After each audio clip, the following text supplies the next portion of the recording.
Ассаламу алейкум, витаю вас, друзья.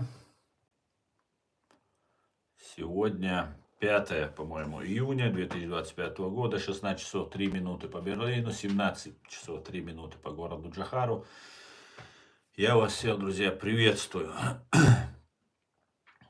Так, сегодняшний наш стрим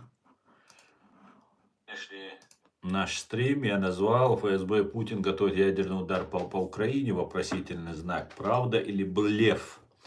Давайте об этом и многом другом поговорим. Всем тем, кто находится во временно оккупированной Чеченской Республике Ичкерия, либо в фашистской России, не пишите комментарии, не ставьте лайки, не распространяйте ссылку на наш стрим.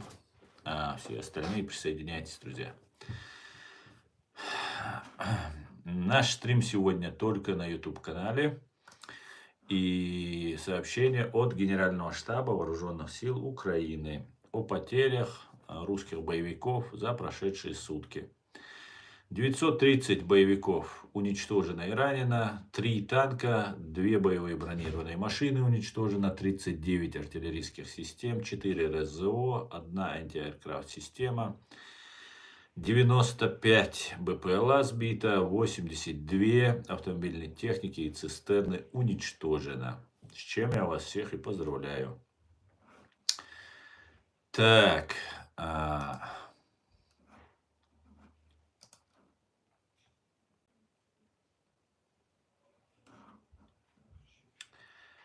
Так.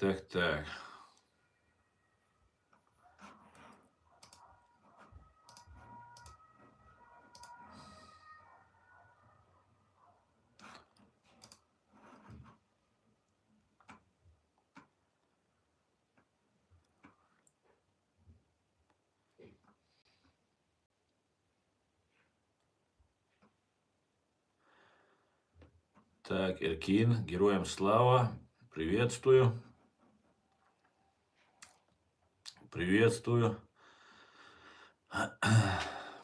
Сейчас не разглядеть. Страсклайд. Приветствую. Я смотрю, Великобритания очень активизировалась, да? Вы, я так понимаю, United Kingdom, у вас UK стоит. Что ж, русские давно обвиняют Великобританию в том, что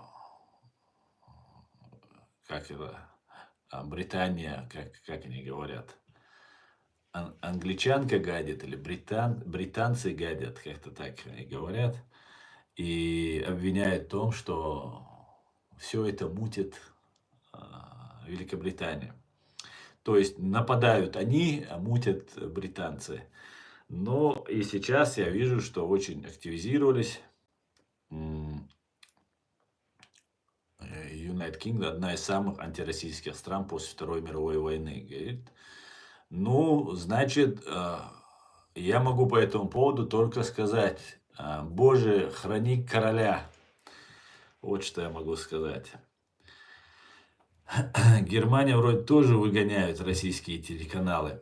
Ну, российских телеканалов здесь вроде бы и нет уже. А так, да, Германия взялась с новой силой за российскую агентуру. И это жизненно просто важно для Германии, потому что если это не сделать, то здесь может быть все, что угодно. Все, что угодно. Поэтому как-то так. Хотелось бы, конечно, чтобы европейские и западные страны вели принципиальную позицию, как, например, это делает Великобритания. Хотелось бы очень, на самом деле. Германия раньше была очень пророссийской, особенно при Шрёдере и Меркель, а вот Британия никогда. Да, Британия, конечно же, это особая страна, я вам скажу. И знаете, в последнее время я начал по-другому смотреть на Британию. Я с большим уважением, скажем так. Уважение было и раньше, но еще большим уважением. Так, Иркин, журналистов, короче. Но я не знаю насчет журналистов, но журналисты, российские журналисты, это не журналисты, а пропагандисты, это агенты российских спецслужб.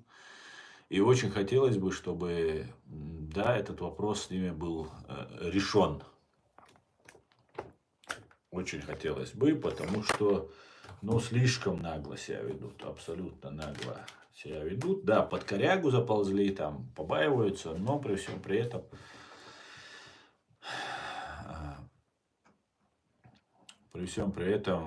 действуют, продолжают действовать. Британия – это сильная страна, сильная валюта, вторая экономика Европы после Германии.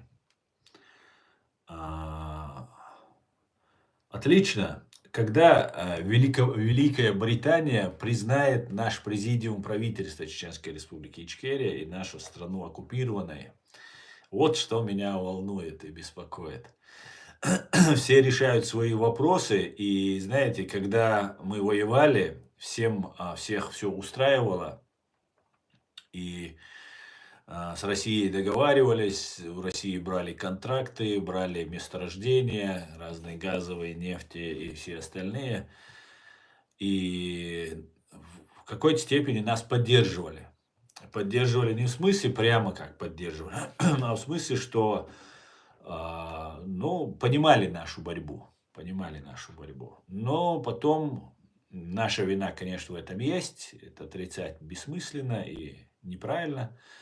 Но, опять же, противник был слишком несопоставимый с нашими возможностями.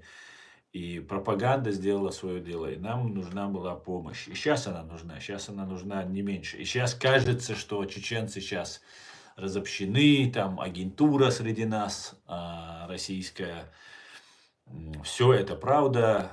Но мы можем очень хорошо и сильно консолидироваться. Это наш конек. Мы очень, знаете, все чеченцы, которые разобщены, кажется, ну, которые ни в чем не участвуют, все они смотрят наш канал, смотрят, что говорит Ахьяд, очень внимательно смотрят и за другими. Мы очень политизированы в этом смысле, потому что очень ущемлены в правах, а мы, чеченцы, не любим, когда нас ущемляют в правах. Мы не можем это терпеть. И если бы у нас появилась бы такая мощная, такая Великобритания, это вообще отдельная история, конечно же. Если Великобритания, если бы обратила внимание на нас и попробовала, это очень мудрая, очень великая страна. Если бы она обратила на нас внимание, и если бы она попробовала нас консолидировать, собрать, то есть президиум просто признать, выделить нам денег, мы все вернем, абсолютно 100% все вернем. И если бы это произошло, то в самое трудное для нас, для чеченцев, время, мы очень благодарный народ, мы очень верный народ, как волк своей стаи. И были бы, ну, вот сейчас украинцы на 100 лет, говорят, союз с Великобританией заключили. Я думаю, 100 лет договор, заключенный с нами, также был бы четко исполнен, и мы были бы не хуже, может быть, даже и лучше остальных в верности своей. Этим, в принципе, мы и славимся, своей верностью. Нас не за смелость, не за это, а за то, что мы верны слову своему. Вот это как-то так.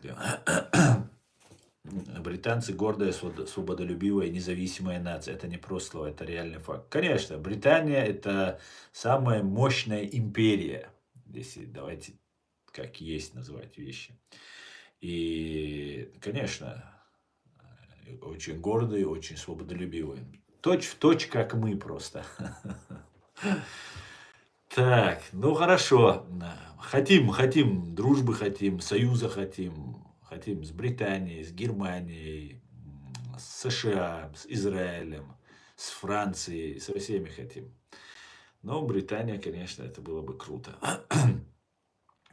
Добро с кулаками. Как думаешь, зло победило? Добро с кулаками. Но смотрите,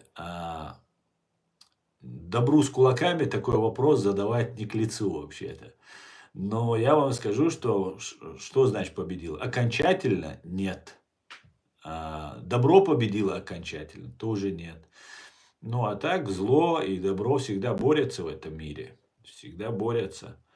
И мы должны сделать все, чтобы добро чаще побеждало и дольше удерживало первенство в этом поединке. Брюссель тоже много чего решает в Европе. Ну да, конечно. Если вы имеете в виду, как Бельгия решает, это одно. Если как европейский центр Брюссель или же там западный центр, то это еще больше и круче. Валейк салам. Ассалям алейкум. Опять пишет ассалям. Ассалам алейкум пишется. Ну ладно, привет, Инфинус. Путин сказал Трампу, что ответ за уничтожение самолета будет, но когда не говорил, что же он хочет сделать. Я полагаю, что они намекают на ядерный удар. И какой-то мощный такой удар они планируют, мне кажется. Как-то так. Аслан, ты видел Путина в молодости? Ужас, такой чмокает. Видел, добро с кулаками. И я тебе скажу, мы с тобой одинаково о нем подумали. Я то же самое подумал. Думаю, какой же черт.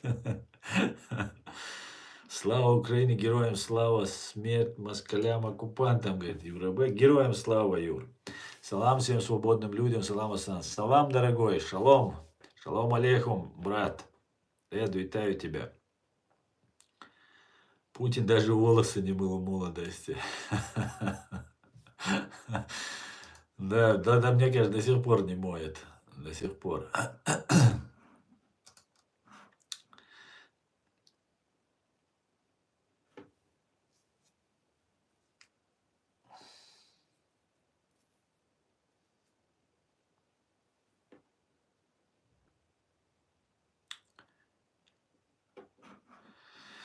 Ядерный удар равен распад России, говорит Максим. Максим, мне знаете, что кажется? Что распад России, он неизбежен. Хотя Запад хочет сохранить, потому что какие-то маленькие страны не нужны Западу. Так, конечно, это неприятно, но все идет к этому. Все идет к этому. Нанесут удар или нет? Да, конечно же, это очень рискованный такой трюк, который они могут сделать. Но как-то ответить очень серьезно они должны. Лезгин Лезгинский. Вот, алейкум салам, я удаляю ваш пост. Вы русских всех обвиняете. Мы против того, чтобы русских обвиняли. И еще мы против того, что вы говорили на канале, откуда вы, где вы и так далее. Потому что это небезопасно. Вы должны понимать, что вы находитесь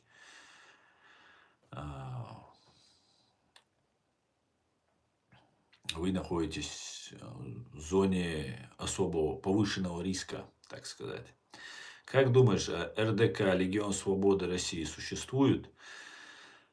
Я думаю, что какие-то люди там есть. Мы же видим каких-то людей. Но не думаю, что это какая-то существенная сила.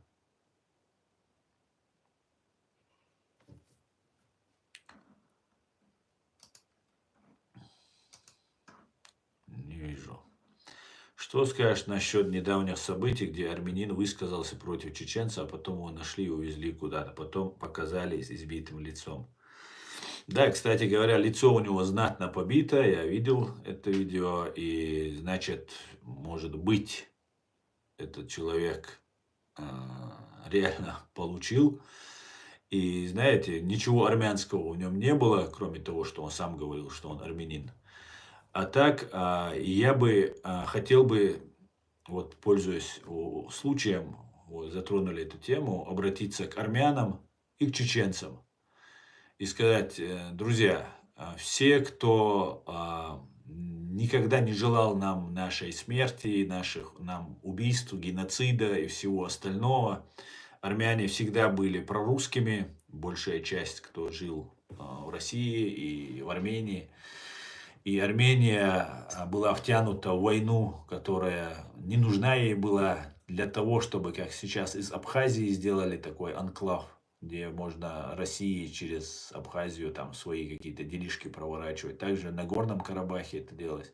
Эта политика была, эта земля была использована, чтобы стравить армянский, азербайджанский народ. А я бы хотел бы сказать вам, армяне, что у нас к вам нет никаких претензий. Мы хотим с вами жить, созидать по соседству, дружить, союзничать и так далее. У нас жило очень много армян в Грозном, нашей столице.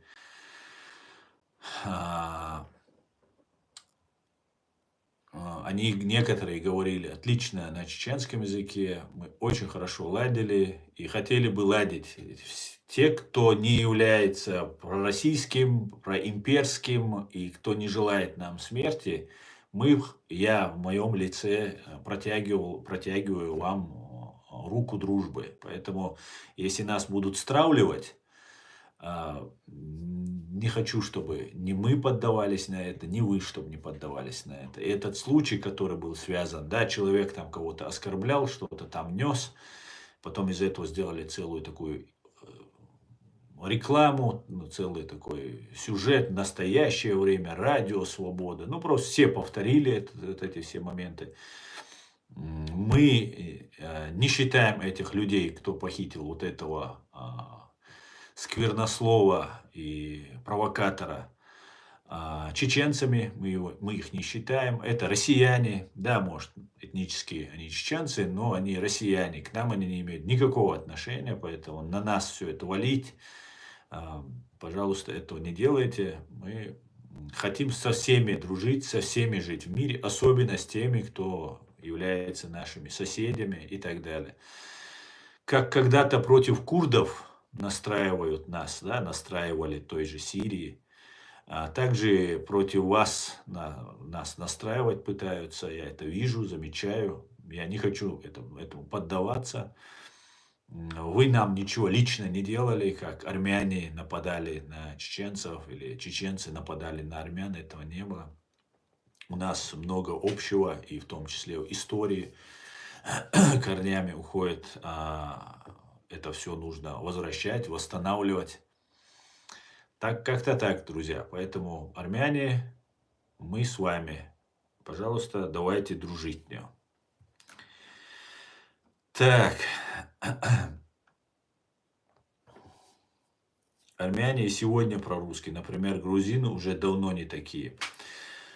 Да, армяне, очень много живет армян в России. Но после вот последних событий на Горном Карабахе армяне же им заложили программу, что вот азербайджанцы враги и так далее. Причем русские давали оружие и азербайджанцам помогали, и русским еще в древние, еще с царских времен всегда стравливали. И руководители, что азербайджанские, что армянские, всегда пытались с Россией договариваться и стравливать свои народы. Поэтому не между армянами, хотя уже, конечно же, все это усугубилось. И после последнего вот этого поражения армяне очень обиделись на Россию, даже те, кто живет в России. Но опять же, они находятся вроде как мусульманский мир вокруг там и так далее. Мы не делим людей на мусульман, христиан, иудеев, буддистов, там, атеистов и всех остальных. Мы делим людей на хороших и плохих. Мы всегда жили с нашей братской Грузией, христианской Грузией, всегда в мире. Мы никогда друг с другом не воевали, пока нас Россия не стравливала. Никогда у нас никаких вопросов, проблем не возникало. Мы всегда наговаривались. И это христиане, и вы христиане, да. И поэтому в этом смысле не волнуйтесь, не волнуйтесь, что мы представляем для вас какую-то угрозу. Мы не представляем. Мы представляем угрозу для России. Она нас убивала. И все, кто ей помогал, вот для них мы представляем угрозу. Угрозу в смысле мы требуем просто наказать виновных. Мы будем наказывать виновных в соответствии с международным правом, в соответствии с законом этих людей. А все остальные, которые не убивали нас, не совершали геноцид над нами, у нас нет никаких вопросов ни с кем на этой земле, никого просто. И к русским, которые не хотят нас убивать, завоевывать, у нас к ним тоже нет никаких вопросов. Только к империалистам, имперцам.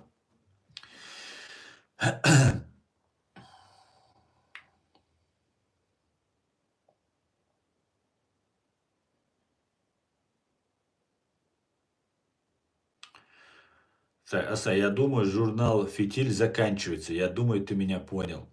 Понял, Эд, я понял. И мне очень нравится твой оптимизм. Очень мне нравится. Но я боюсь, что это растянется еще... Я знаешь, из чего исхожу, Эд? Не в то, что война в Украине закончится, а то, что моя Ичкерия получит свободу и независимость, и мы станем субъектом международного права, в соответствии с этим мы сможем требовать восстановления справедливости в отношении нашего народа. Поэтому я полагаю, что это может затянуться, еще года на 3. До 20, грубо говоря, 7-8 года это может затянуться. Так, мне очень нравится твой оптимизм. Спасибо тебе. Спасибо за то, что ты есть вообще, Эд. Ты моя отдушина. Так.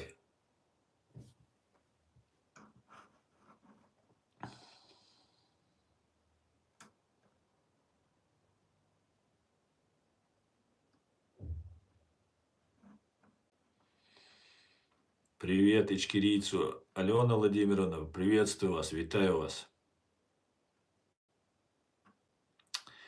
Так, я смотрю, вся троллятина к нам вновь зашла. Троллятина, без вас наш стрим бы не раскручивался бы. У нас по 100 тысяч просмотров. Правда, было и раньше и по 300, но сейчас вы нас везде блокируете на вашей фашистской России. Но все равно троллятина. И не будете материться, не буду банить. Разрешу вам высказывать свою точку зрения. Можете хвалить там свою фашистскую Россию. Но не будете материться, не буду банить. И заодно покажете, что вы не какие-нибудь там невоспитанные какие-то хрюшки.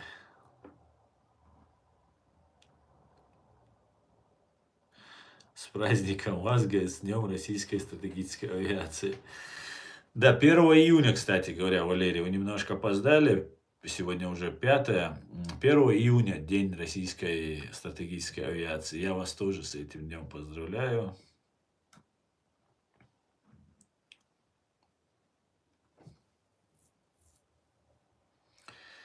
Так, сейчас я сверху вниз пойду.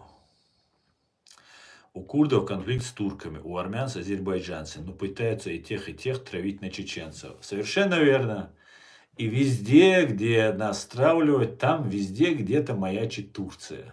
Вот Турции нужен инструмент такой, понимаете? Им прокси-армия нужна. А лучше, чем чеченцы, но для этого никто, видимо, турки понимают, на Кавказе же находятся, они нам цену знают. И хотят себе не в ущерб особо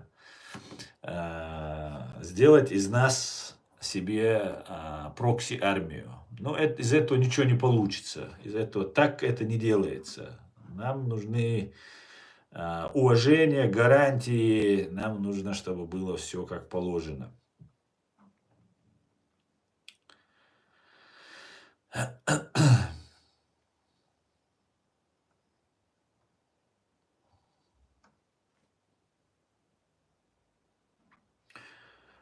80% экономики Грузии зависит от России, 80%. Может быть, зависело, я не думаю, что сейчас Да, я думаю, знаете, Россия держала и Армению, и Грузию на таком коротком поводке и на сухом пайке.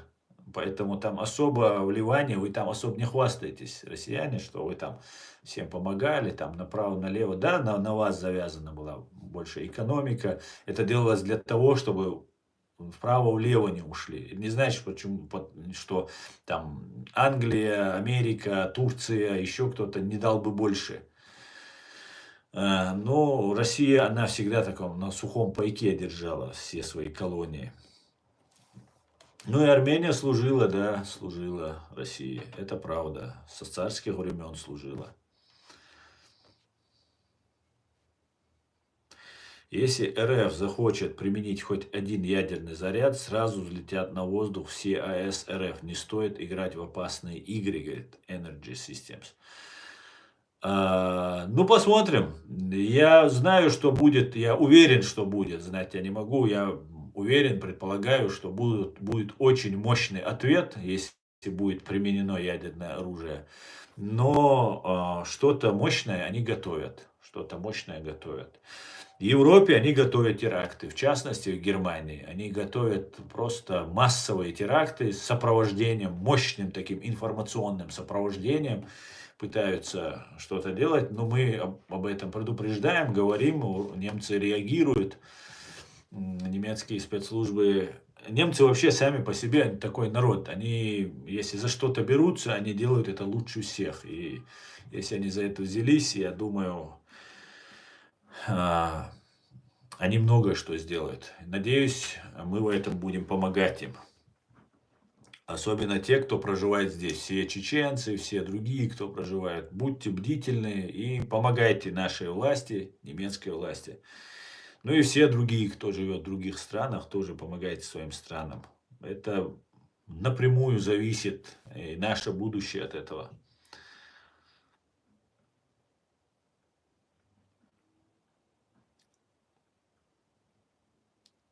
Так.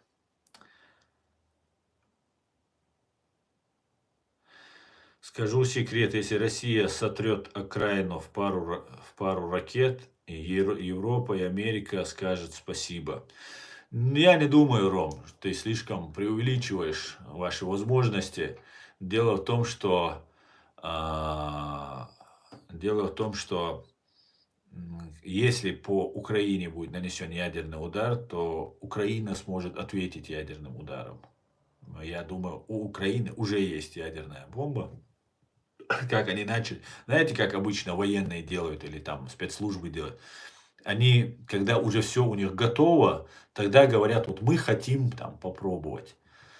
И сейчас идет разговор, что у Украины должна быть ядерная бомба, ядерное оружие и так далее. И я предполагаю, что у Украины оно уже есть. Поэтому, ну, если рискнет все-таки ФСБ и Путин нанести удар, я думаю, что ответка прилетит от Украины в первую очередь. И Зеленский обещал, что много еще секретов, еще подарков, подарунков для России у него есть. Будем наблюдать. Да, там конфликт между Азербайджаном и армянами, из-за каждый рассказывает, что это его историческая земля. А русские, конечно же, это все контролируют, и им не нужно, чтобы народы Кавказа дружили. Да, совершенно верно. Нагорный Карабах, справедливости ради, нужно признать, это азербайджанская земля. И то, что это азербайджанская земля, сами армяне это продемонстрировали. Они просто встали и ушли с этой земли. Никто бы, никогда бы, армяне тем более не ушли бы со своей земли. И мы, чеченцы, не ушли бы. Никто бы не ушел бы со своей земли. Это азербайджанская земля. И это был такой анклав, сделанный для того, чтобы постоянно теребить рану Азербайджана и таким образом еще и управлять самой Арменией. Слава Богу, этот конфликт закончился. Я призываю и армян, и азербайджанцев забыть этот трагический момент их истории и созидать вместе. Хотя я полагаю, что этого может не произойти. Я думаю, что Турция не оставит Азербайджан в покое, чтобы он там с Арменией договаривался. И займет роль России, где будет натравливать тех же азербайджанцев. Ну, посмотрим.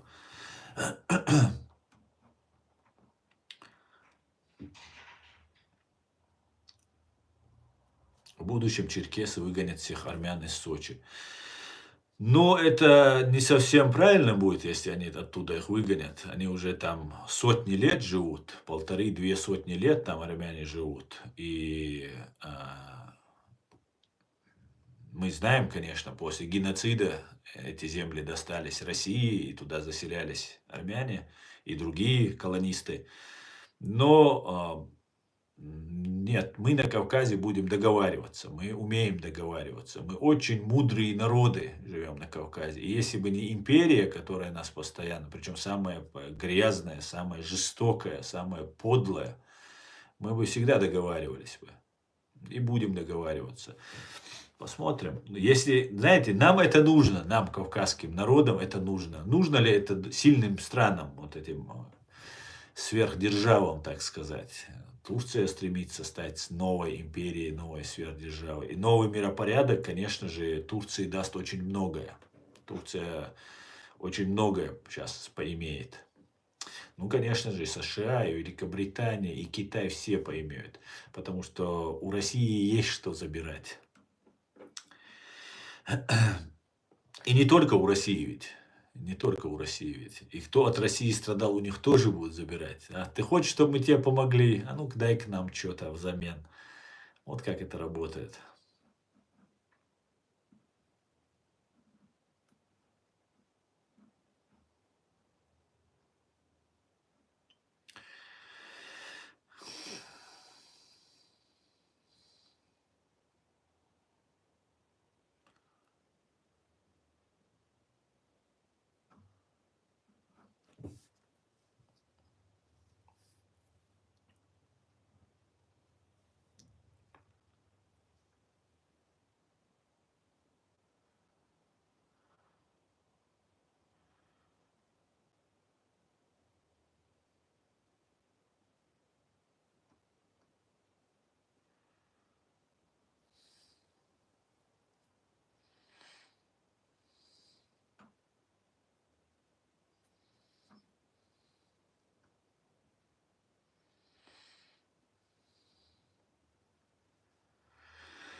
На Украину работает ФСБ РФ, говорит. Ну, если ФСБ сейчас будет работать на Украину, я нисколько не удивлюсь. Я не удивлюсь, эти убийства генералов, там разных других людей делается при помощи ФСБ. ФСБшники пытаются себе индульгенцию выбить. Ну, они также и начинали эту войну, понимаете? Это абсолютно аморальные, беспринципные товарищи. Где им выгодно, где им безопасно, они быстренько переметнутся и в ту сторону. Ну, есть, которые окровавленные, там, по горло в крови, им деваться некуда, они будут там до конца биться. А так, по большей части, и они не глупые, скажем так, ФСБшники, они знают, у них инсайдерская информация есть, они знают, куда ветер дует, и поэтому они, конечно, быстро переобуваются. И это их сила. Они таким способом мимикрируют, они подстраиваются. И поэтому выживают. И у них есть информация, они сами непосредственно никого не ликвидируют, обычно это ГРУ делает. Да, есть там у них свои кровавые, конечно же, но в основном это вот такая система старая, мощная, и она всегда востребована другими спецслужбами, там, английскими, немецкими, ну, может, не немецкими, у немцев внешней разведки ну, недавно только она появилась, особо не было. И как-то так, то американцами работают. Ну, говорят, они к англичанам бегут все. Видимо, англичане хорошие условия предлагают. Правда, вот англичане недавно объявление дали, что чеченцы ищут как переводчика, как эксперта, там, аналитика и так далее. Правда, зарплата маленькая была.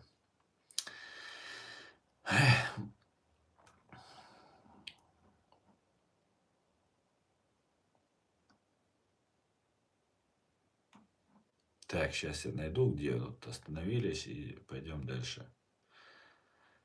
Так.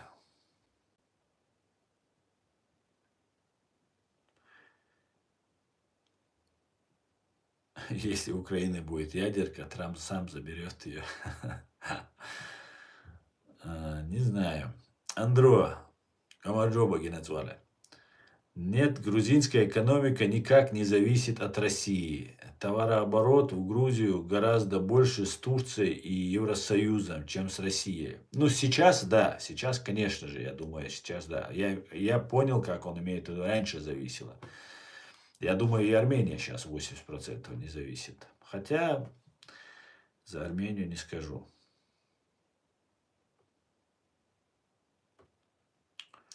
Как они ее доставят на фуре, говорит Дима. Дим, ну если вы имеете в виду атомную бомбу, то ее можно пока еще и не на фуре доставлять, во-первых. Во-вторых, Украина находится слишком близко.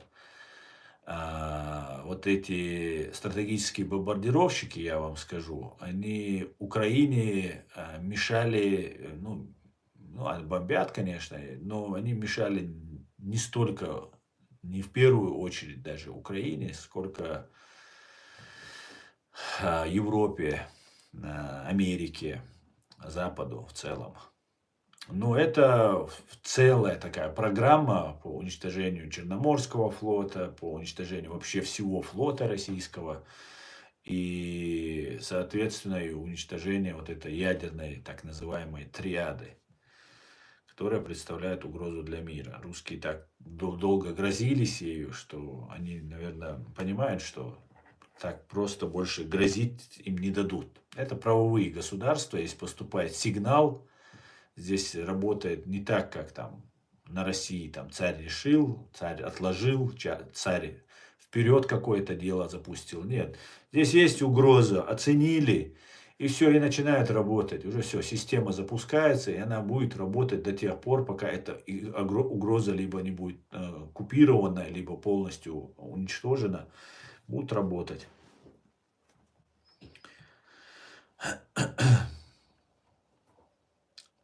Слава Украине, победа будет за нами. Героям слава.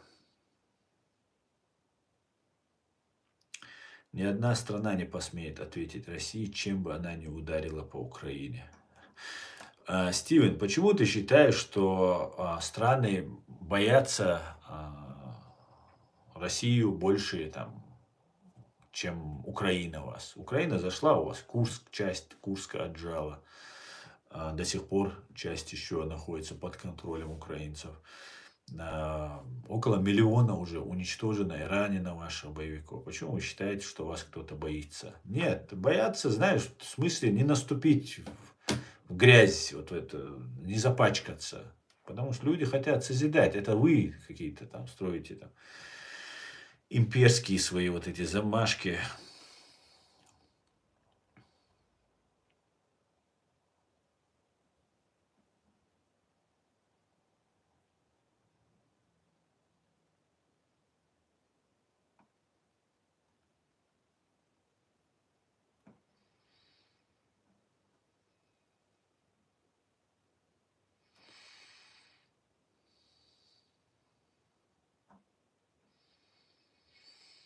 Федерасты не знают, что рязанский сахар, а ФСБшники уже начали подслащивать Брянский мост равно рязанский сахар. Я тоже считаю, Елен, я тоже считаю, что именно эти мосты были взорваны российскими спецслужбами. Может быть, какая-то у них информация была, что по ним готовится вот это нападение при помощи дронов или какая-то мощная, да, утечка есть, что вот что-то мощное сейчас запускается там в Украине, что же агентуры просто полно. Ну, как-то так, не знаю. Но СБУ меня порадовало, конечно. И Зеленскому, и СБУ, я слишком строг к ним. особенно к СБУ. Я думаю, я буду теперь более снисходителен. Просто у некоторых еще сложилось такое впечатление, как такое трепет и страх, как перед КГБ, ФСБ и так далее. Нет, спецслужбы – это защитники, это политическая полиция, ни больше, ни меньше. Поэтому страха перед СБУ, перед там, Ми-5, Ми-6, там, ФБР, ЦРУ не должно быть. Должно быть уважение, респект. Эти люди должны быть профессионалами и быть верными своему государству, своему делу. А мы за это должны их уважать и помогать им, содействовать в их работе, а не бояться ни в коем случае. Поэтому СБУ тоже должно стать европейской такой цивилизованной спецслужбой, уйти далеко от КГБ УССР. Конечно же, рассекретить архивы, это обязательно нужно сделать. В противном случае это никто не примет Украину ни в какую Европу, никуда, ни в НАТО, никуда.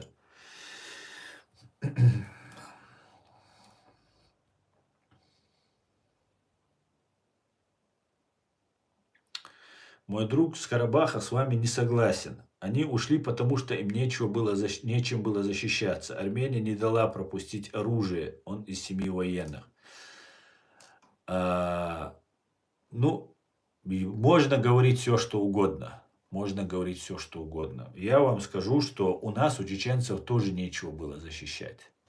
Нечем было защищаться. Даже меньше, чем у армян на Горном Карабахе у нас было. Мы не оставили свои земли. И армяне не оставили бы. Я имею в виду не военных, у которых нет оружия. Я имею в виду про женщин, детей, стариков. Мы все видели кадры, как они встали и ушли оттуда. Я из этого делаю вывод. Ментально, психологически эти люди не считали эту землю своей. Понимаете? И азербайджанцы их не вырезали бы. Не было бы там никакого геноцида, ничего. Потому что нет за азербайджанцами такое. Хотя война была, все такое. Может быть, там военных судили бы. Вот там кого ж поймали, их не вырезали. Кого-то судили, кого-то не трогали вообще. Поэтому я не верю просто. Я имею на это право. Я видел все своими глазами.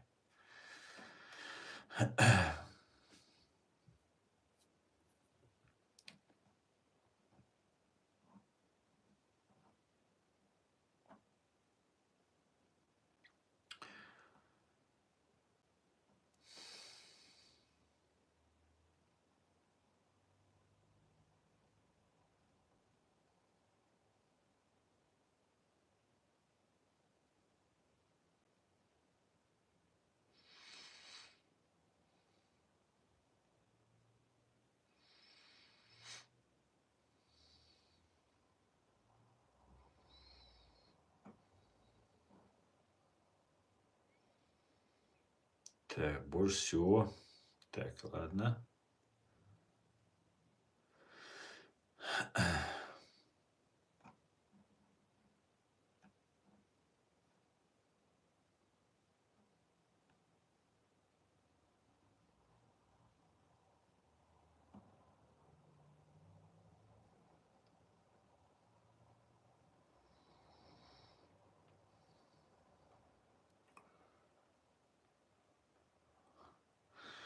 В Беслане были не люди Басаева. Добро с кулаками. Вот не отстаешь ты со своим этим вопросом.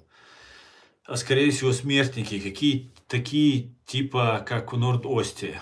Я не знаю добро с кулаками. Я доверяю Шамилю Басаеву, который сказал, что они готовили эту операцию, что там были люди, его люди там были. Поэтому у меня нет оснований ему не верить. В Норд-Осте совсем было по-другому. В Норд-Осте были разные группы. Разные группы. Был Бараев, Моусар, и с ними несколько человек было. А потом были девушки, женщины. Они в Москве в разных квартирах находились, конспиративных, и их туда доставили. На «Газели», там на разных автомобилях, там на «Газели» обсуждалась машина, упоминалась машина. И женщины были захвачены Ранее это были сестры, вдовы наших воинов, и они находились в плену у русских. И вот они там увидели друг друга, и они поняли, что они как бы вроде там сидела в тюрьме, ее взяли, перевезли, и она вот оказалась. Бомбы были муляжами, ну, как-то так. В случае с Басаевым, как рассказывал Шамиль, они готовили эту операцию, они все были на свободе, и те, кто заходили, те были люди, которые ну, находились с ними вместе. Поэтому вот как-то так это было. Поэтому это две разные операции, но и знаете, в Норд-Осте был подготовлен уже этот газ. Был газ подготовлен, помещение специально было выбрано такого типа, где оно такое большое твердое здание, без окон. Там окна были, но не в самом зале, да, как обычно в концертной зале бывает. А школа это совсем другое здание, конструкция здания там. И, кстати говоря, они были, сразу разбили окна, как только туда пришли, все окна разбили. Ну, говорили из-за газа там, что газ там туда-сюда запустят. Но, может быть, из-за этого, но и в том числе потому, что от стекол больше всего осколков бывает, когда вас обстреливают, поэтому стекла лучше сразу убирать в таких случаях. Ну, или не подходить к окнам вообще, когда обстрел идет, потому что все или от кафеля, от стекол, зеркал, все осколки от них бывают. Почему вы выгнали армян из Карабаха? Разве Азербайджан только для азербайджанцев? Варя, вот как раз мы об этом и говорили. Ничего подобного. Никто не выгонял Азербайджан. Но в Азербайджане живут все. Все живут. И азербайджанцы живут, и армяне. Армяне не знаю сейчас. И думаю, армяне тоже, и чеченцы там живут, и евреи живут, все живут. Азербайджанцы очень хороший, добрый народ, я вам скажу.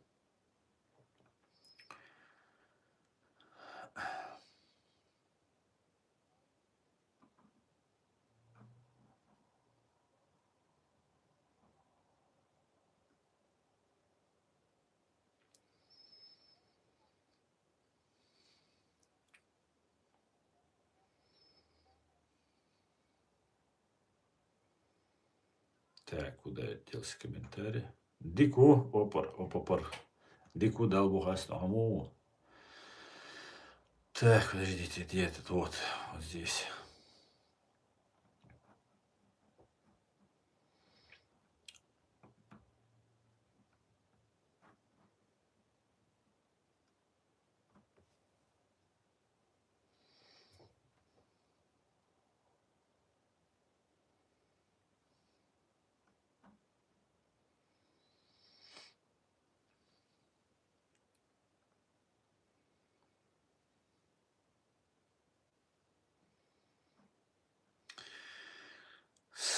Сад Андрей говорит, вопрос, почему есть люди, которые топят за отделение Чечении? Разве это не самый дотационный регион? Плюс при отделении не боитесь гражданской войны внутри республики за власть? Знаете, Андрей, я вас отправлю за русским кораблем. Какое ваше собачье дело? Чего мы боимся? Устроим мы гражданскую войну или нет? Вы убили 25%, четверть нашего народа. Более 250 тысяч наших граждан, в том числе наших русских, вы убили. И вы оккупировали нашу страну, посадили бандитский режим. Посмотрите, кто был президентом, когда у нас был президент Джохар Дудаев, кого избрали чеченцы себе в лидеры Джохара Дудаева. Да, кстати говоря, советского генерала, единственного военного советского генерала, чеченца, который должен был быть в 10 раз лучше ваших русских генералов, чтобы получить генерала. И кого вы нам посадили на шею? Человека с 3 классами образованиями, которого интересуют только деньги. Про Дудаева говорили самый бедный и самый честный президент. Про Кадырова вы знаете, он хвастается своими миллиардами, своими миллионами и всем остальным. Поэтому не ваше собачье дело, что мы будем делать. Ваше собачье дело убрать свои банд-армию, банд оккупантов с нашей территории. И заплатить нам репарации за все, что вы нам сделали. Выдать всех преступников, которые совершили геноцид нашего народа. А не вопрошать, дотационные мы, недотационные. Ваша Москва дотационная, понимаешь? Ваша Москва дотационная.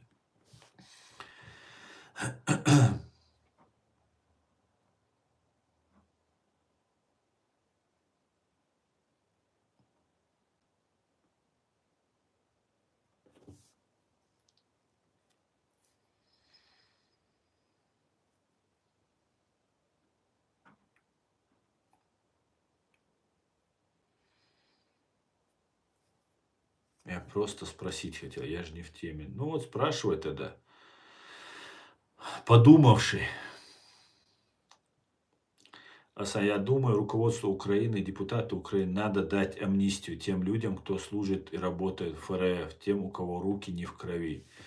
Руководству Украины, депутатам Украины надо дать амнистию тем людям, кто служит и работает в ФРФ, тем, у кого руки не в крови. Ты имеешь в виду, украинцы, руководство Украины должны дать амнистию тем, кто находится в России? Ты вот это имеешь в виду?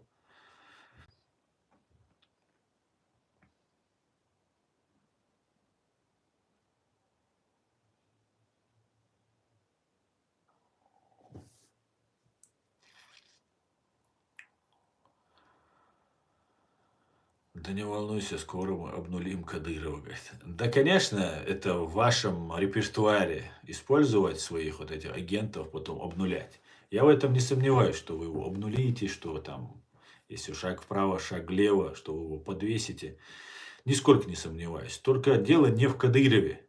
Дело в вас, в россиянах, русских империалистах. Понимаете, в вашем ФСБ дело, а не в Кадырове. Кадыров это пешка, это марионетка, он никто. Таких Кадыровых у вас там пруд-пруди. И не обязательно должен быть чеченцем, он не обязательно. Вы там в Дагестане, везде вы там сажаете непонятно кого. В принципе, не важно. И непонятно, кстати, Кадыров чеченец или нет, там есть спорные вопросы. Как ты думаешь, почему русские такие злые, даже по отношению к своим же? Ну, это, не знаю, это, наверное,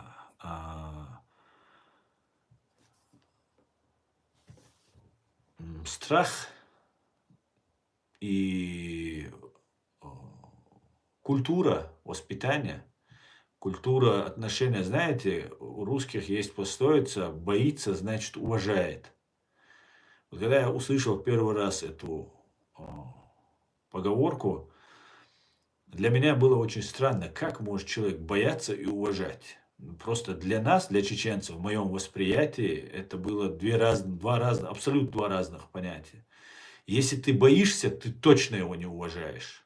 Ты просто боишься по какой-то причине, но ты его точно не уважаешь. А если ты его уважаешь, то ты его не боишься, ты его уважаешь. Вот поэтому русских ведь сколько лет гнобили. Ведь, наверное, больше всех русские уничтожили русских. Да, мы, чеченцы, в процентном соотношении были народы, черкесские народы, которые полностью истребили под 100%. Мы, чеченцы, на 70% нас уничтожали. А был случай, вот большая вот эта русско-кавказская война, после нее в 19 веке, после окончания, у нас оставалось от 2 миллиона 120 тысяч. Представьте себе, 6%. 6%, 94% уничтожили. Чудом сохранились, выжили. Чудом сохранились и выжили. Ну, также и русских уничтожали. Русские русских уничтожали ведь. Ведь доносы писали русские на русских. Расстреливали русские ведь русских.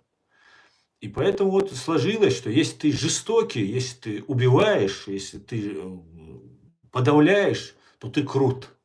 Такая ордынская такая психология, которая заложена с тех пор, и ее навязывали. Это становилось культурой.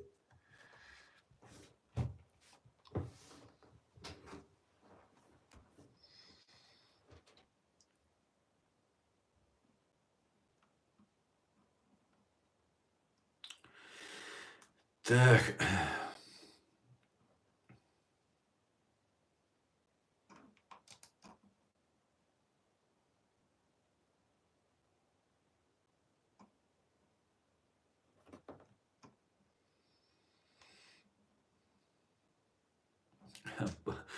Жалко, что тебя не завалили, говорит. Но у вас была возможность. Не воспользовались. Не получилось. Пробовали, не получилось. Неоднократно пробовали, я тебе скажу. Не получилось. Ну, на все воля Всевышнего, как говорится. Так, давайте я чуть-чуть перемотаю. Мы уважаем Дудаева. Отлично.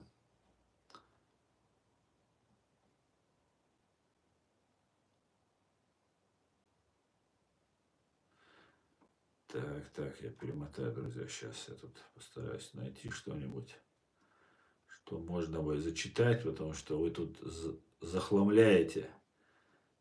Да, украинцы по национальности еще очень много живут в фашистской Российской Федерации. Ну да, тогда да, конечно, на самом деле украинцы, было бы правильно, конечно же, всем миром нужно помогать, и украинцы должны помогать, и русские должны помогать, все должны помогать украинцам. Но украинцам, ну, как бы, они обязаны это делать. И да, если их амнистировать, они бы должны были помочь. Конечно, очень правильное решение.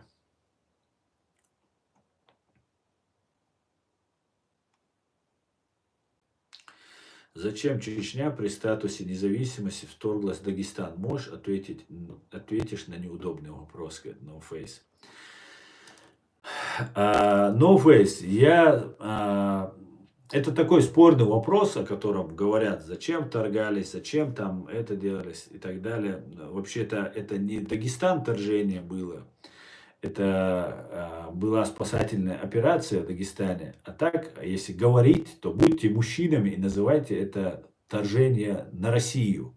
Понимаете, ваша ж провинция Дагестан. И они добровольно остались с вами, не выходили на митинги после развала Советского Союза, себе независимость не требовали. И это вторжение тогда уже на Россию, пускай это будет. Но у нас есть другая точка зрения на эту тему. И знаешь, и в этом даже случае, который я сейчас расскажу, эту точку зрения, даже в этом случае мы считаем, что некоторые считают, и я в какой-то степени считаю, что нам не нужно было этого делать. Но с другой стороны, те люди, которых они спасли, это была спасательная операция, а те люди, которых они спасли, они сейчас уже взрослые, там детей очень много были, они вывели их из-под ваших бомб, обстрелов, которых вы уничтожали. Я бы не смог бы сейчас посмотреть в глаза этим мальчикам, девочкам, мужчинам, женщинам уже, да, с тех пор уже 26 лет прошло почти, и сказать, не надо было вас спасать. Поэтому вот с гуманитарной, с человеческой точки зрения, конечно, их нужно было спасать. А с государственной точки зрения, как все страны отнеслись к нашей проблеме и оставили нас, людоедов, в клетке один на один, в таком случае нужно было их оставлять и внутреннее дело России сказать. Но и это не послужило поводом начала вашей агрессии против нас. Потому что мир, Запад, Америка, они все равно не соглашались, что это казус белли, это повод к войне. Потому что когда ваш Гиркин пошел в Крым, потом в Донецк, Луганск, Донецкую и Луганскую область, он был отставной офицер ФСБ, он это не скрывал, прямо говорил. И это не посчиталось казусом белли с юридической, с правовой точки зрения. Но более того, вы уже нарушили договор, который был. Да? В хронологическом порядке же мы должны исходить, а не то, что вам пропаганда рассказала. В хронологическом порядке вы зашли на нашу территорию, грабили чеченцев, которые на БТРах заезжали, грабили женщин, людей, которые проживали там, кошарах, там скот спасли, там баран пасли, там люди у нас есть, там пастбища, где люди проживали. Их выграбили, женщин, золото снимали, дома их разграбляли, провоцировали. Потом зашли на территорию, это никакого Дагестана еще не было, потом зашли на территорию нашей страны, убили наших пограничников, заняли этот блокпост, троих пограничников наших убили. Поэтому договор о мире и принципы взаимоотношения, который вы с нами подписали, международный, кстати, договор о признании, да, равных, государственный договор, вы его нарушили первыми. Более того, в этих Чабан-Махи и Карамахи, в вашей российской провинции Дагестане, даргинские эти деревни, горные деревни, вы их там, Степашин, ваш Ельцин, разрешили установить законы шариата, так называемые. Это такая замануха была, это ваши спецслужбы все организовали. И потом, законы шариата там, как жили всегда, как люди так жили, там водку перестали продавать, и участковый уехал оттуда. Все, вот весь закон шариат там. Как там жили люди, так и жили. Потом вы их окружили и начали их методично расстреливать. Но для того, чтобы мы пришли им на помощь, вы и это уже подготовили. И я так полагаю, не только Россия там была причастна. Я полагаю, что и турецкие там разные агентура действовала, которые заключили с Басаевым договор, что в случае чего дагестанские народы помогают чеченцам, а если в случае чего чеченцы помогают дагестанским народам. Был такой договор. И Басаев был поставлен перед выбором, когда договор у него с ними и так далее, и он должен помочь. Это, конечно, была ошибка. Я считаю, это была политическая ошибка. Но при всем при этом Басаев туда пошел как рядовой человек, не как какое-то должностное лицо Чеченской Республики Ичкерия, как ваш Гиркин. Точно так же. Он был рядовым, и все, кто туда пошел, были добровольцами. И то, что это не послужило юридическим основанием для начала вторжения в Чеченскую Республику, открыто, чтобы на Западе вы могли предъявить, что вот чеченцы на нас напали, и вот мы идем.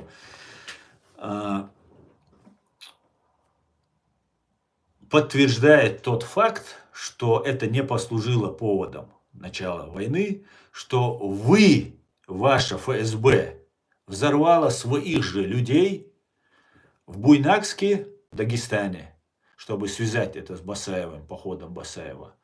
В Буйнакске, Волгодонске, 2 дома в Москве.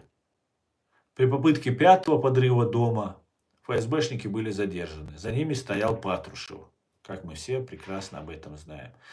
И вот тогда, что вот у вас взрывают, вас убивают, там 3-е, 10-е, что атомную электростанцию в Волгодонске, она находилась в 16-17 километров от места этого взрыва дома.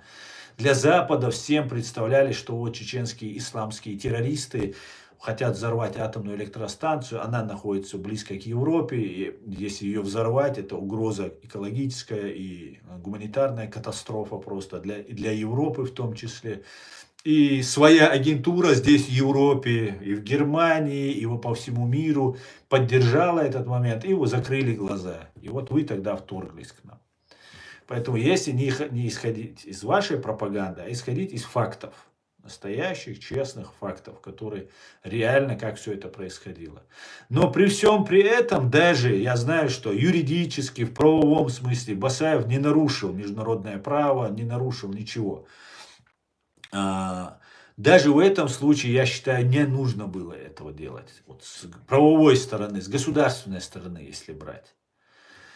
С человеческой стороны, я сказал, я бы не смог бы сейчас этим людям в глаза смотреть и говорить, не надо было вас спасать. Но мы за это поплатились очень большой ценой. И в любом случае русские, наверное, на нас напали бы. Но с другой стороны, нужно было быть очень аккуратным. Ближе ингушей нам нет никого.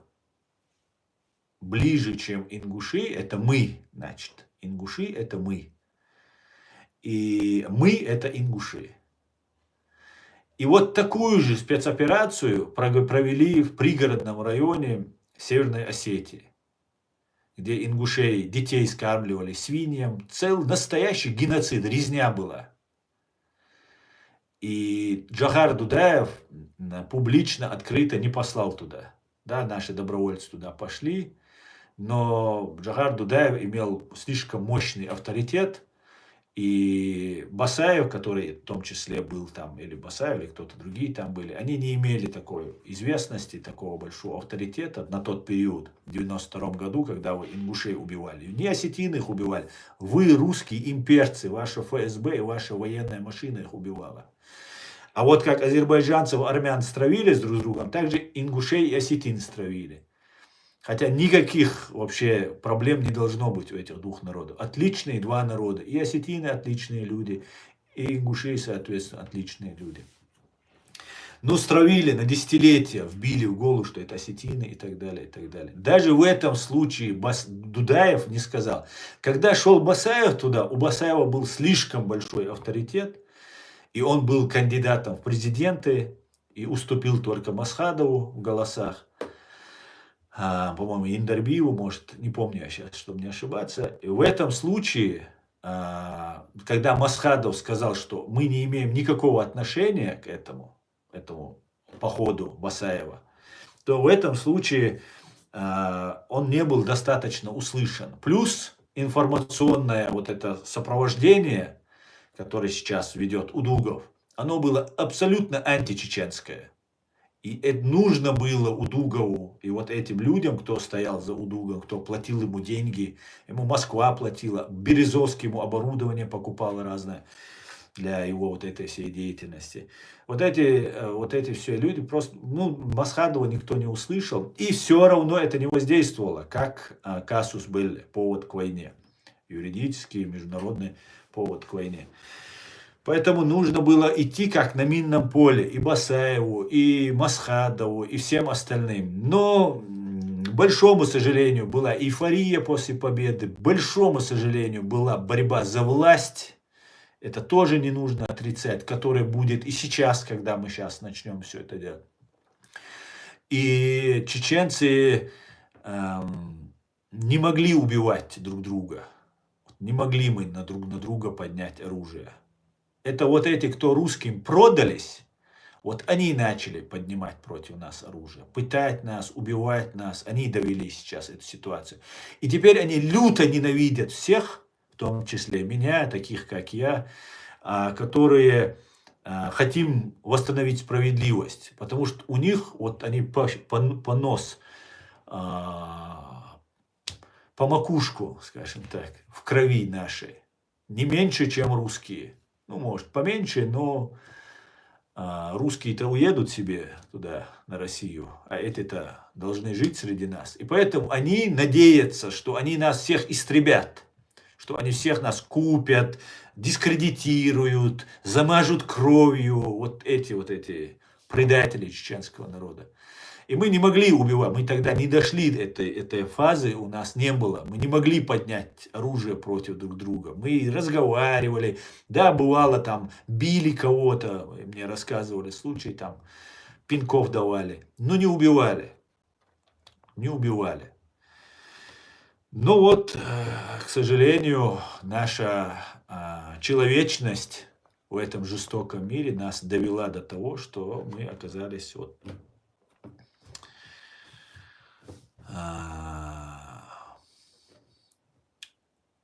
в этом страшном положении. У нас тяжелейшее положение было. Сейчас выравнивается все. Да, мы еще дезориентированы, да, еще у нас есть некоторые проблемы. Но на канале Reality вам будут рассказывать правду, ничего кроме правды. Поддерживайте президиум правительства Чеченской Республики Ичкерия, Аллу Дудаеву, Ахьяда Идигова, других людей, кто там. И чеченцы быстро мобилизуемся мы. Наша молодежь сидит просто готовая здесь, в Европе, готовая к любым действиям. Просто нужна четкая цель и поддержка международного сообщества. Мы вообще-то, когда начинали войну, против России. Мы рассчитывали, что нам помогут. И первый, кто за нас заступался, это был Израиль. Об этом Джохар Дудаев говорил. Турция молчала, которая нам якобы помогала, там, 3-10. А Израиль не молчал.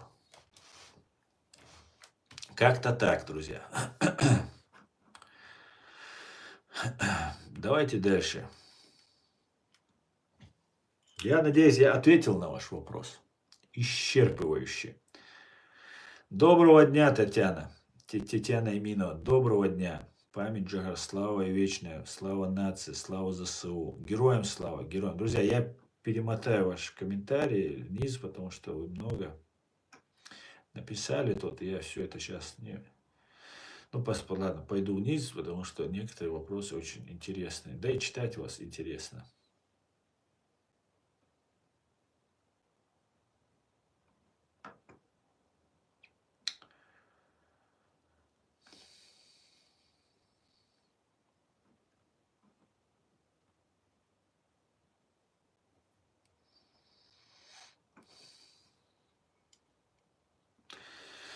Советы тоже оставляли консервы во многих республиках, перекраивая земли, зная, что земельный вопрос обязательно рассорит сосед. Да, позитрон, это еще при Ленине они это закладывали, эти мины, абсолютно. Чеченец, не чеченец, русский, не русский, главное быть человеком. Барон, ну сложно с вами поспорить, абсолютно с вами согласен. Можно быть любой национальностью и просто мерзавцем и подонком. А можно быть нормальным, честным, благородным, ответственным человеком. Человеком с большой буквы, большими буквами человеком.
Алейкум, позитрон. Дошел до твоего приветствия.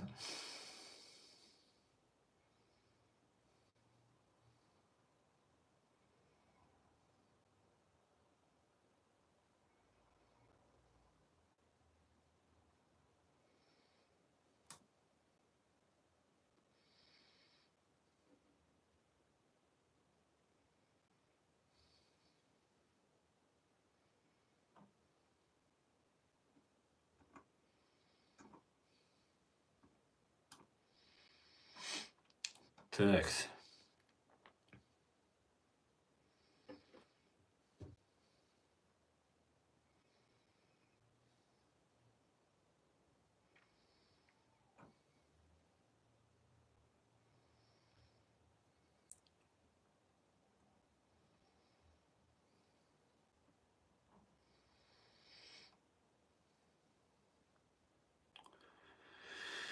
А про палестинцев что скажете, говорит Обломов? Вы так переживаете за палестинцев. А кто такие, кстати говоря, палестинцы? Вы кого имеете в виду? Палестинцы арабы или палестинцы евреи? Или палестинцы бедуины? Или палестинцы черкесы? Кого вы имеете в виду? Кстати говоря, если вы про палестинцев арабов, которые живут в Израиле, их 2 миллиона, очень себе даже хорошо живут. Даже в Кнессете они есть, понимаете? Представляют свое арабское меньшинство. я бы хотел... Так, сейчас найду этот. Я бы хотел дожить до того дня, когда вы станете независимым. Посмотрим, как будет. Давай честно, свобода стоит много. По-любому кто-то более сильный вещмет над вами, вещмет над вами монополию. Мы, Валерий Сильчев, мы не говорим, что нет более мощных игроков на этой земле. Да, есть, мир поделен уже давным-давно, после Второй мировой войны. Поделили мир между собой, между Китаем, Советским Союзом, Францией, Великобританией и США. Все остальные, ну, как бы, кому разрешили быть в Организации Объединенных Наций. И когда говорят, непризнанная Чеченская Республика Ичкерия, нас признала Грузия, нас признал турецкий Кипр, нас признал Афганистан, нас недавно признала Украина. Но когда говорят не признано, они вкладывают это, что вот эти 5 стран не признали. Вот эти 5 стран не признали. Это абсолютно нарушение международного права, принципы суверенитета и независимости, и там, всего остального. Это полное пренебрежение международным правом, такие заявления. Ну, так говорят. И мы бы хотели бы дружить. Знаете, мы хотели с русскими дружить, с Россией дружить. Если вы помните, Дудаев был самый большой миротворец. Дудаев говорил, что вы даже не представляете Грачеву и вот этой всей банде, которая пришла к нему на переговоры. Ну, тогда еще мы уважительно к вам относились. И он говорил, вы даже не представляете, насколько мы можем быть вам полезными. Мы можем быть очень хищническими врагами. И вот вам пример. Я абсолютно мирный человек, занимаюсь правозащитой, но я непримиримый враг. Вы сделали меня своим врагом. Не потому, что я хотел или мне от этого какой-то достаток.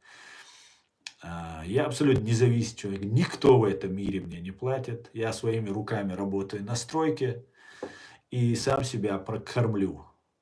Слава Богу, на стройке можно хорошо заработать, если ты хорошо работаешь. Поэтому мы хотели дружить с русскими, мы хотели дружить с Россией. Мы говорили на русском языке лучше некоторых русских. Мы имели русское образование. И мы просили вас не убивать нас, оставить нас, дайте нам право быть с вами. Мы ни с кем союз не заключим. Мы рубль оставляли как единую валюту. Мы готовы были пойти на любые уступки, кроме суверенитета и независимости нашей. Мы хотели быть хозяевами на своей земле, потому что мы такие чеченцы, мы не русские. Мы не хотим быть рабами, понимаете? Для нас это важно, важнее нашей жизни. Черт вас бы побрал, понимаете? Это же не значит, что это наши слова, это мои слова или Дудаева слова. Это 3 века нашей борьбы. 300 лет нашей борьбы. Это наш генетический код, это наше мировоззрение. Вы не измените, вы нас убьете, вы нас не измените. Понимаете? Мы хотели с вами дружить. И сейчас мы хотим. Вот здесь висит американский флаг. Я выбрал этот флаг, потому что, во-первых, Америка самая мощная, сильная страна, которая имеет мощнейшую экономику, военную составляющую, самую мощную в этом мире. И она занимается защитой прав человека на этой земле. И для меня она ближе всего. Да, мне и Британия близко, мне и Германия близко. В конце концов, мы хотели с русскими договариваться. Но вы не захотели, вы хотели как со всеми. Бить по голове, уничтожать нас, унижать. Вам 3 класса образования, который не может свою мысль даже на чеченском правильно выразить. Человек вам нужен был. Вам не нужен был генерал, интеллектуал, с русской женой, кстати говоря. Меня кто-то там в русофобии обвиняет. Самый большой уважаемый человек из русских – это Алла Дудаева для меня. Я ее признаю как представителей нашей власти. Наш сопредседатель президиума правительства Чеченской Республики Ичкерия Алла Дудаева. Она русская. Сейчас она уже много лет замужем за чеченцем. У нее дети, внуки чеченцы. Она говорит на чеченском, но этнически же она русская. Поэтому и русофобом быть я только из-за одной нее я не смог бы. Но вам это не нужно. Вам не нужно копаться. Если вам что-то хорошее говорят, значит, это не нужно. Вам нужно подавить, задавить, схватить, раздавить, унизить, убить. Вот что вам нужно. Вот это ордынское, вот это монгольское ваше прошлое у вас взывает. Вот такие вы, что мы, не хотите вы с нами? Хорошо. Сейчас вы убили 250 тысяч наших людей, наших граждан, среди которых русских вы убили десятки тысяч. Десятки тысяч наших граждан русских вы убили. И хоть наши русские, которые разбежались и никогда не говорят за нас, за чеченцев, некоторые русские воевали и погибали. Много мирных погибло, но некоторые русские вместе с нами воевали и гибли против вас, оккупантов. И я защищаю их, этих русских. Но вам это не нужно. Вам нужно, чтобы у вас Кадыров, вот ваш уровень это Кадыров. Понимаете? Вот что вы из себя представляете. Вот ваше величие. Вы никакие не великие. Понимаете? Если ваш Кадыров, это ваш уровень. А Дудаев, вот это убить его. Все, его убить. Не захотели вы. Как-то так. Как-то так. Поэтому, если нам протянет руку помощи, Великобритания, в начале стрима я об этом как раз тут с человеком, видимо, из Британии разговаривал. Американцы, Израиль, Германия. Мы примем от любого помощь и будем верными своему слову и своим принципам. Такие мы. За это нас в этом мире уважают. За это. Не за то, что мы там смелые, дерзкие, бессмертные. Мы обычные. Нас уважают за то, что мы честные и правильные. Держим свое слово. Вот за это нас и русские, и советские, и все остальные уважают. Кто о нас знает. Как-то так. Как-то так.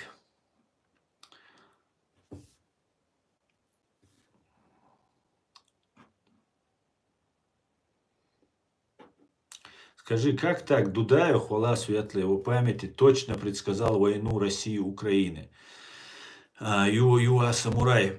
Я, знаете, считаю, во-первых, Дудаев был советским генералом. Оканчивал академию генеральскую и был очень проницательным и супераналитиком. Ну, а как бы генералы за столом под это дело много чего могут рассказать. И все понимали прекрасно. Просто украинцы, вы, украинцы, не верили до конца, что это возможно. Я говорил украинцам, в 2013 году на вас нападут.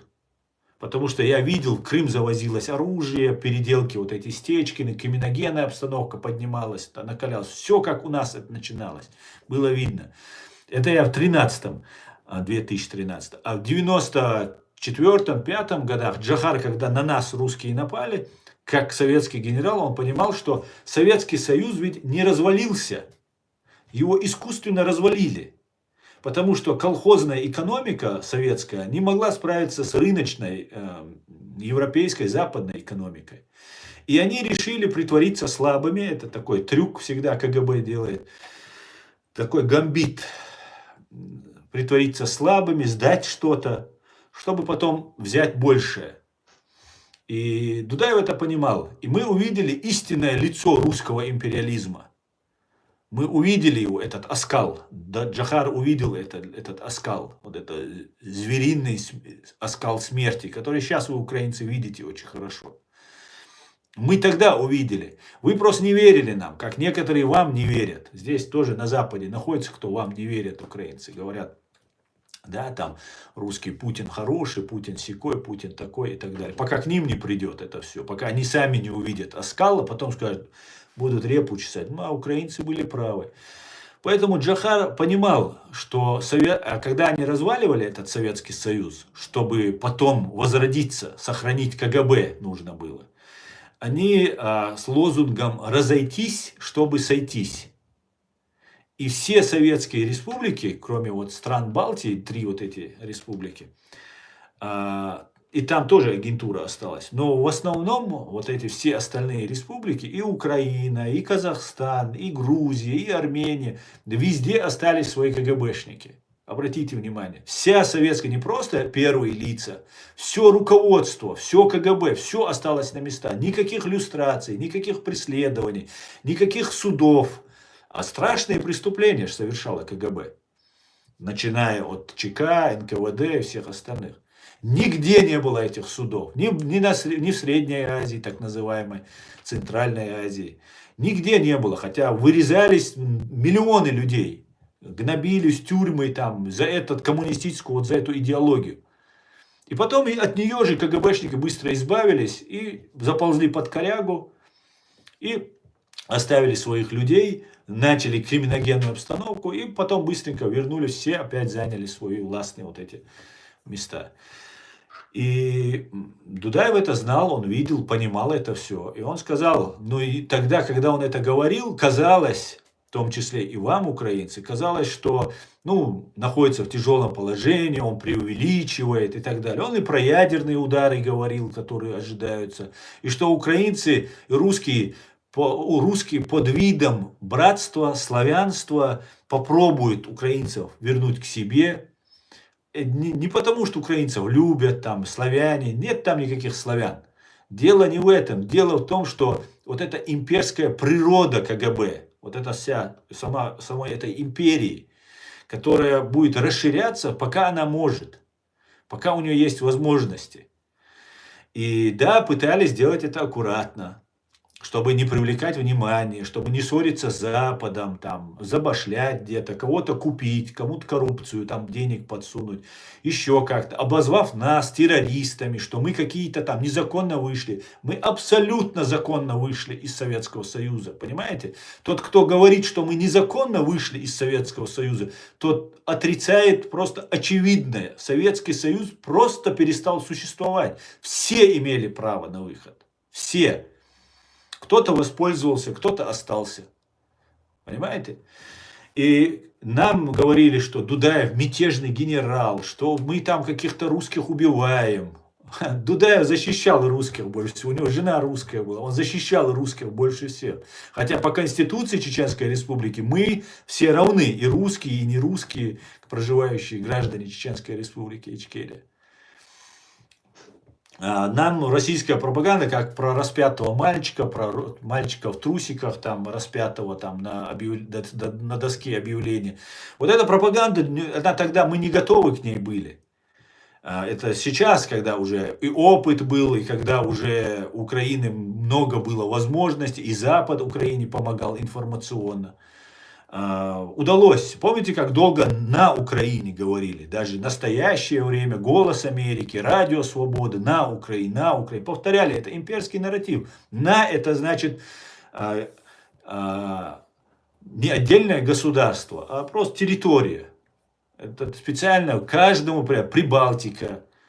Прибалтика есть Балтия, а вот при Балтике есть вот какие-то там республики. Прибалтика – это тоже имперский термин. Не страны Балтии, не балтийские страны, а Прибалтика. Ну и так далее, и так далее, и так далее. Поэтому Джохар это знал, и знали ваши украинцы это знали. У меня на канале в YouTube здесь есть видео, где украинец из РУХ, организации РУХ, он у нас там вторая годовщина нашей независимости, там и Жириновский сидит, это 92-й год, выступает ваш, там американский журналистка есть, там еще есть там люди, много там людей собралось, и вот он там, ваш украинец, выступает, забыл его сейчас фамилию, он говорит: американцы, вы вскармливаете, он прямо это говорил. Там были интеллектуалы, у Дудаева были ему подобные товарищи, его подобные соратники, и грузины, Гамсахурдия, и вот из этого Руха, который украинец. Вы скармливаете себе монстра, он говорил, который потом вас же съест. Это прямо он говорил в 92-м году. Потому что американцы не начали добивать эту гадину, а начали с ним торговать. Да, начали с ними, забирать у них там какие-нибудь биологические, бактериологические оружия. Да, они уже возродили это все. И биологическое, и бактериологическое, и все остальное. и химическое, и так далее, и так далее. Как-то так. Как-то так. Это было известно людям, которые, умные люди, которые были в теме, они это знали, что Украина будет следующей. Так, пойдемте дальше. Надеюсь, я исчерпывающе ответил и на этот вопрос.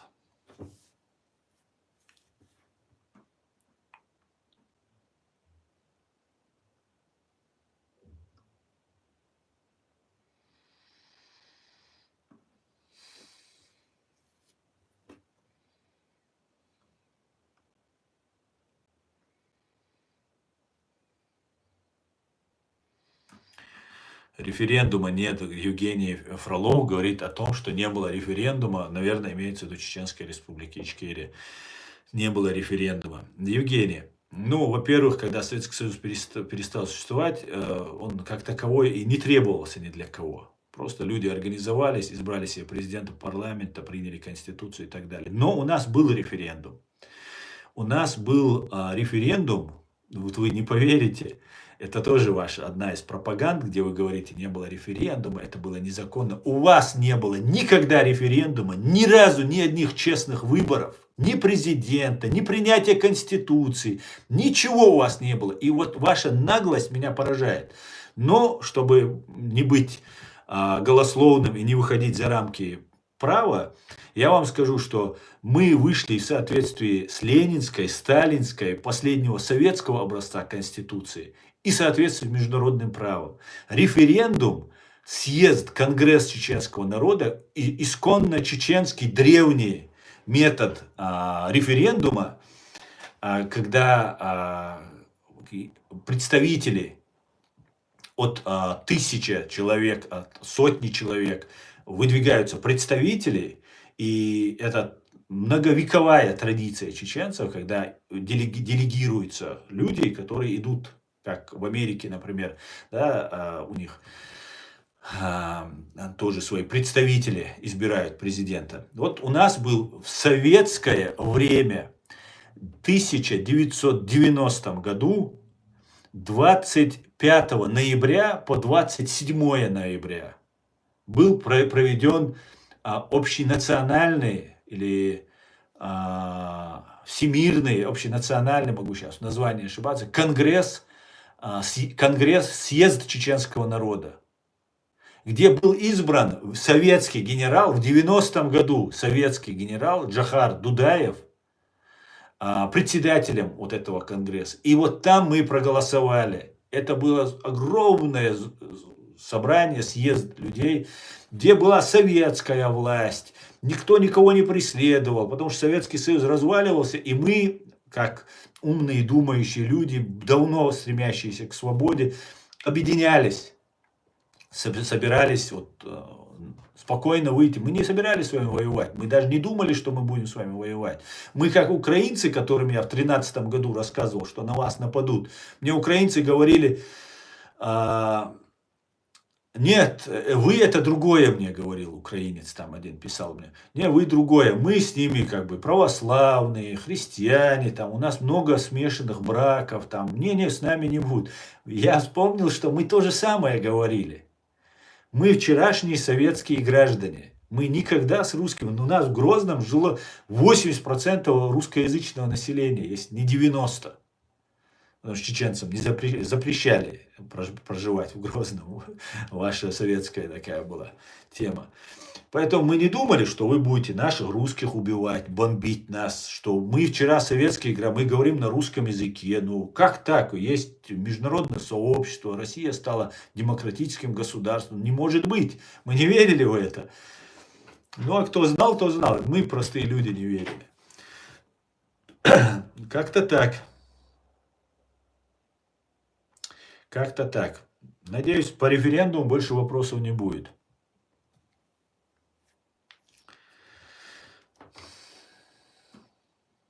Да здравствует Республика Ичкерия. Амин. Алга, Казахстан. Супер.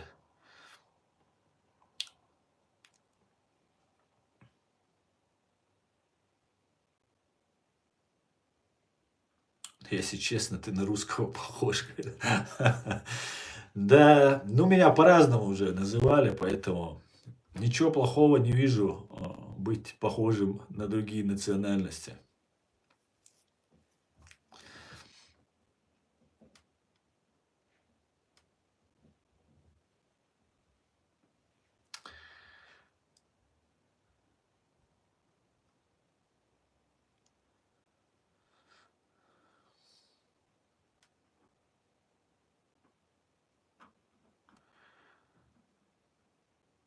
Так, Бурятия поддерживает свободную Ичкерию, Уракша. Спасибо, Бурятия. Спасибо, Буряты. Мы вас тоже поддерживаем. Давайте уже. Вам тоже пора. Вы тоже древнейший народ. Вам тоже пора иметь свою свободу, независимость. И хватит быть инструментом в руках фашистов из КГБ, имперцев. А как к нам относятся, бурят, ты знаешь, правильно? Как к нам относятся к бурятам, к чеченцам, кавказцам, якутам. Ко всем знаем мы это. Братья чеченцы, у нас и украинцев один враг. Мы должны быть вместе. Ам Израиль Хай. Лукас Москит. Полностью согласен. Тода раба.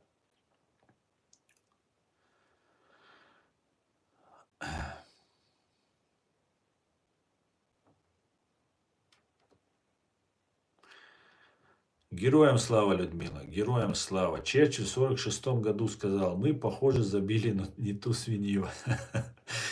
Да, я думаю, что Советский Союз, КГБ большее зло было, чем даже нацисты. Больше. Хотя, ну, что с ним, между ними выбирать? Зло, оно есть зло, но это даже было похлеще. Немцы хотя бы друг друга так не убивали, как русские убивали. Своих же.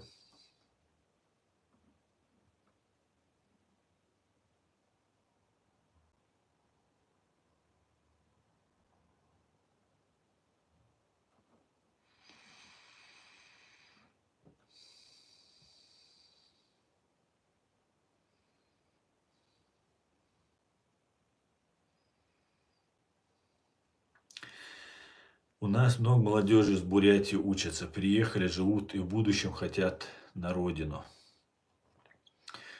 Так, это из Казахстана, Иркин, наверное. Украинцы и ичкерийцы, вы сами себе враги, потому что сами себе лжете. Да. Это все, что ты мог возразить на тот подробно аргументированные мои рассказы, да? Отлично. Отлично. Хорошо, друзья, я на этом свой стрим закончу. Спасибо, что смотрите и поддерживаете. Наш канал на территории фашистской России запрещен. Я объявлен иноагентом. Моя организация правозащитная, несмотря на абсолютно исключительные методы работы, мирные методы работы, объявлена экстремистской. Поэтому я вас призываю, всем тем, кто находится не в России, будьте осторожны, кто в России, распространяйте ссылку, наш стрим распространяйте, пишите под этим видео комментарии, заходите, оставляйте комментарии, обсуждайте. Если у вас есть возражения, дополнения к тому, что сказал, я затрагивал разные народы, где-то мог неправильно что-то сказать, может быть и в чеченском вопросе где-то я мог ошибиться. Поэтому пишите, очень интересно, всегда читаю с удовольствием комментарии. Из-за того, что я прошу не писать всем, мои основные зрители это находящиеся в фашистской России люди. Поэтому пишите комментарии всем, кто не находится в России. И давайте продвигать наш контент. Слава Украине, все будет Ичкерия. Ади кёль маш ойл. Всего хорошего. До свидания, друзья.